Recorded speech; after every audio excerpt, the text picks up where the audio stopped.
안녕하세요, 김찬엽입니다. 오늘은요, 현대마술의 아버지라 불리는 장유진 로베르 우댕에 대해서 이야기를 좀 해보려고 하는데요. 장유진 로베르 우댕 같은 경우에는요, 마술로 전쟁을 막았다라는 이야기를 가지고 있는 아주 신화적인 인물입니다. 자, 그런데 도대체 어떻게 전쟁을 마술로 막을 수 있었는지 지금부터 장유진 로베르 우댕의 이야기를 여러분들에게 하나씩 말씀드리도록 하겠습니다. 프랑스 정부가 어느 날 로베르트 우댕에게 친서를 보냅니다. 알제리에 가서 마술 공연을 좀 해줄 수 있을까? 이렇게 하면서 요청을 해요. 처음에 친서를 받은 로베르 우댕, 처음에는 거절을 합니다. 그런데 그 다음에도 한 번 더, 그리고 또 한 번 더 거듭된 요청에 로베르트 우댕은 알제리에 가서 공연을 하게 됩니다. 자, 그런데 사실 겉으로 보기에는 유명한 마술사가 해외에 가서 공연을 한 그런 이야기처럼 보이지만 실제 목적은 사실 그게 아니었습니다. 바로 프랑스 정부가 이 알제리에 있는 종교 지도자들, 바로 마라부들의 어떤 그런 권위를 누르기 위해서 프랑스에 있는 유명한 마술사를 보낸 사건이었습니다. 왜 그렇게 됐느냐? 당시 알제리는 프랑스의 식민지 지배하에 있었어요. 알제리 내부에서는요, 종교 지도자들이 가지고 있는 어떤 주술적인 힘을 민중들이 믿는 상황이 일어난 거예요. 그러다 보니까 이 알제리와 프랑스의 어떤 정치적인 대립을 우려한 이 프랑스 정부가 아무래도 종교 지도자들의 힘을 우리가 좀 누를 필요가 있을 것 같다. 우리 프랑스에서 가장 유명한 마술사 로베르트 우댕을 보내서 마라부들 앞에서 프랑스의 과학적인 힘과 마술적인 힘을 한번 과시하고 오는 게 좋을 것 같다라는 이유에서 로베르트 우댕을 보내게 되는 거죠. 자, 알제리에 도착한 로베르트 우댕, 마라부, 즉 종교 지도자들 앞에서 공연을 시작합니다. 종교 지도자뿐만 아니라 프랑스 군인들도 있었고 알제리 민중들이 와서 함께 공연을 보게 됩니다. 자, 여기서 가장 첫 번째로 선보인 마술은 로베르트 우댕의 시그니처 마술 중에 하나인 라이트 앤 헤비 체스트라는 마술이었습니다. 이 라이트 앤 헤비 체스트는 어떤 마술이냐면 로베르트 우댕이 상자를 가지고 와요. 그리고 딱 내려놓고선 이렇게 드는 걸 보여줍니다. 가벼워요. 그리고 나서는 민중들을 향해서 로베르트 우댕이 이렇게 이야기합니다. 앞에 계신 분들 중에서 실제로 정말 힘이 센 남자분이 나와주셨으면 좋겠습니다. 제가 그분의 힘을 뺏어보도록 할게요 라고 이렇게 도발을 하기 시작하는 거죠. 관객석에 있던 근육이 우락부락한 남자가 무대 위로 올라옵니다. 그리고 나서 로베르트 우댕에게 이제 이렇게 앞에 딱 서게 되는 거죠. 로베르트 우댕이 당황하지 않아요. 그 남자를 이렇게 살짝 터치하고서는 이렇게 얘기합니다. 자, 앞에 있는 상자를 들어보십시오. 어린아이도 들 수 있는 아주 가벼운 상자입니다. 이렇게 이야기하면서요, 남자가 상자를 들려고 하니까 상자가 안 들려요. 근육은 이따만한데 상자는 요만한데 들리지가 않는 거예요. 뭔가 좀 창피하잖아요. 앞에 사람도 얼마나 많은데. 로베르트 우댕이 그를 잠시 멈추고서는 살짝 뭔가 이렇게 제스처를 취합니다. 그러고 나니까 상자가 또 가벼워져요. 이렇게 움직여요. 막 어린아이들도 들 수 있는 그런 상자가 다시 되는 겁니다. 이 남자에게 한 번 더 들어보세요 라고 이야기하고선 남자를 살짝 터치해요. 그리고 남자에게 들려고 하니까 이번에도 마치 들리지가 않아요. 상자가 너무 무겁게 느껴집니다. 땀도 나고 막 앞에 사람들이 막 웃고 있고 자기는 너무 창피하지만 이 화가 너무 나가지고 상자를 아예 그냥 손잡이째 이렇게 끄집어내려고 딱 드는 순간 갑자기 전기 충격이 빡 하고 일어납니다. 남자가 딱 하고 소리를 지르면서 무대에 주저앉게 돼요. 이게 바로 라이트 앤 헤비 체스트 마술의 엔딩입니다. 첫 번째 마술을 성공적으로 선보였습니다. 아주 기선제압을 한 거죠. 이 마라부들이 깜짝 놀랍니다. 우리 알제리 저 강인한 남성이 저렇게 막 힘을 뺏길 수 있다고? 이러면서 이제 시겁하게 되는 거죠. 자, 이제 두 번째 마술이 이어집니다. 로베르트 우댕이 이렇게 말합니다. 당신들이 가지고 있는 무기를 무력화해 볼 겁니다. 총을 가지고 오십시오. 그래서 총을 가지고 오게요. 제가 저번 영상에서 이제 설명했는데 총알 잡기란 마술이 있어요. 마술사의 심장을 향해서 총을 쏘면 총알을 마술사가 극적으로 이렇게 잡아내는 겁니다. 손을 이용하기도 하고 또는 치아를 이용하기도 하는데 로베르트 우댕 같은 경우에는 칼 끝에다가 사과를 딱 꽂아놔요. 그리고 나서 자, 나의 심장을 겨누십시오 하고서 심장을 이렇게 겨누잖아요. 그리고 자, 총을 쏘세요 하면 이 총알을 사과로 받아요.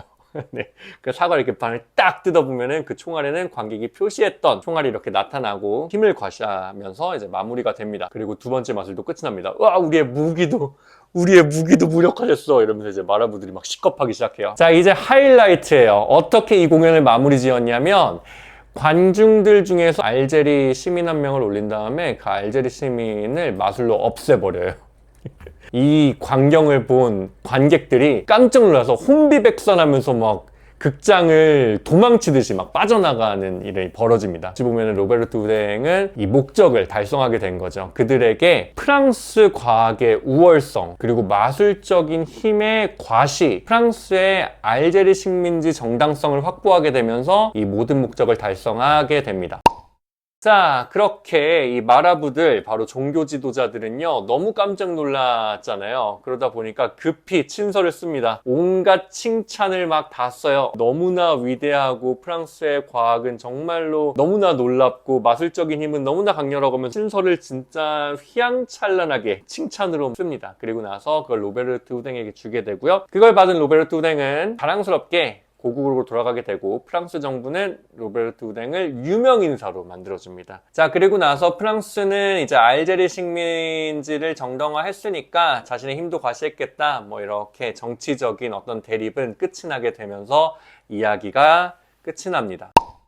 그런데 제가 이 이야기를 리서치하면서 굉장히 흥미로운 사실을 찾았는데요. 로베르트 우댕, 사실 지금까지 말씀드린 내용은 그의 회고록에 나와 있는 내용입니다. 이게 워낙 옛날 이야기다 보니까 사실 이 로베르트 우댕 관련된 이야기는 뭐가 진실인지 거짓인지 정말 알기 어려울 정도로 이야기들이 막 뒤죽박죽 섞여 있는데, 지금 말씀드린 이 알제리 사건은요, 사실상 굉장히 과장이 섞인 허구적인 스토리에 좀 가깝습니다. 실제로 로베르트 우댕이 알제리에 갔을 때에는 프랑스와 알제리의 어떤 정치적인 대립은 없었습니다. 어떤 정치적인 이유로 힘을 과시하기 위해서 로베르트 우댕을 보낸 것 역시 사실이 아닙니다. 로베르트 우댕이 알제리에 간 건 진짜 그냥 말 그대로 공연하러 간 거예요. 거기에 있는 군인들과 마라부들 앞에서 그들을 즐겁게 해주기 위해서, 프랑스의 과학기술과 마술의 능력을 통해서 그들을 즐겁게 해주기 위해서 보낸 것입니다. 사실상 진짜 공연하러 간 거고, 지금 한 이야기는 로베르트 우댕이 회고록에 쓴 자신의 업적을 과시하는 내용을 제가 이렇게 말씀드린 겁니다. 자, 그럼에도 불구하고 이 로베르트 우댕이 현대마술의 아버지라고 불리는 이유는 제가 앞서 말씀드렸던 라이트 앤 헤비 체스트 있죠? 요 마술 같은 경우는 당시의 현대기술과 마술이 결합된 최첨단 과학마술이라고 좀 할 수 있을 것 같아요. 왜냐하면 당시에 이제 프랑스에서는 전자석이라는 기술이 발달하면서 유행하기 시작했는데, 전자석이 뭐냐면 전류가 흐르면 자성이 생기는 거예요. 그리고 전류를 끊으면 이제 자성이 없어지는 거죠. 요 기술을 마술에다가 입힌 결과물이 라이트 앤 헤비 체스트입니다. 전류를 흐르면 얘를 자성이 생기니까 들 수가 없고, 전류를 끊으면